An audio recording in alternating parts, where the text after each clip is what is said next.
Hi folks, and welcome to this week's video tutorial on basic Midgame tactics. This will be the second example on the chapter on maneuvering material, and in the first section we were dealing with how to identify the links between the enemy pieces and thus profit from it. So without further ado, let us analyze the situation. Now this is it's still in the opening phase, but all the chariots have been traded away.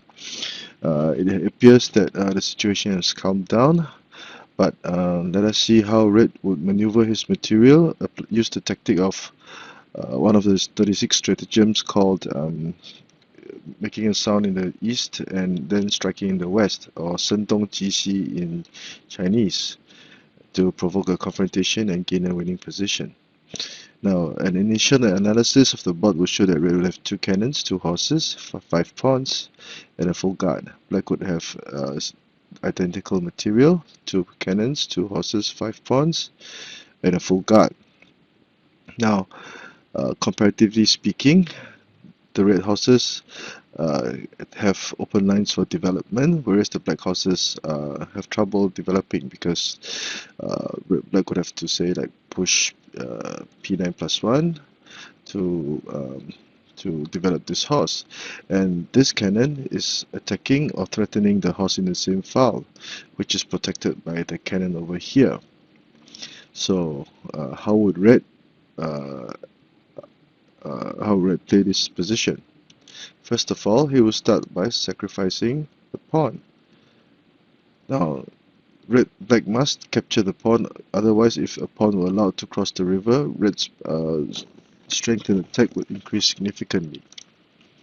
And after trading pawns, black could not capture the horse, otherwise, for example, if he did, the cannon would now threaten to go for a smarter checkmate.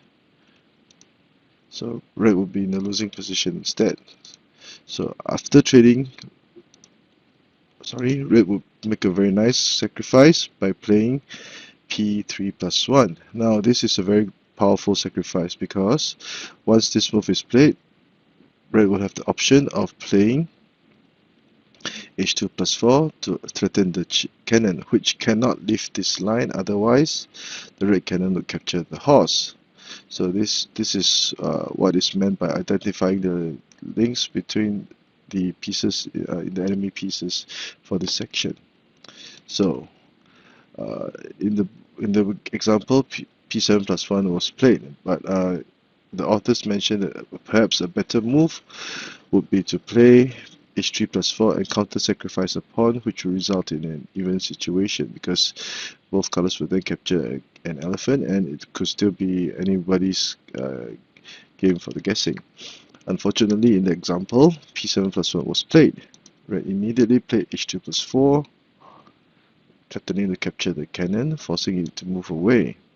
And once this cannon moved away, this line was now very vulnerable because red will continue with h5 plus 3, c5 equals to 3 to threaten the smarter cannon checkmate.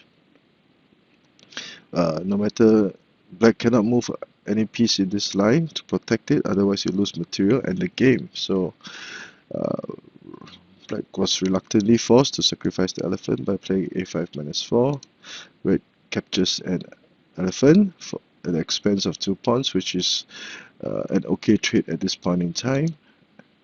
And he would continue to maneuver h9 plus 7 to continue his attack. Now this horse is very powerful, not only because it threatened the cannon, it also protected the central pawn. So red pretended to attack this file, but in actual fact his target was the 3rd file and not the 7th file.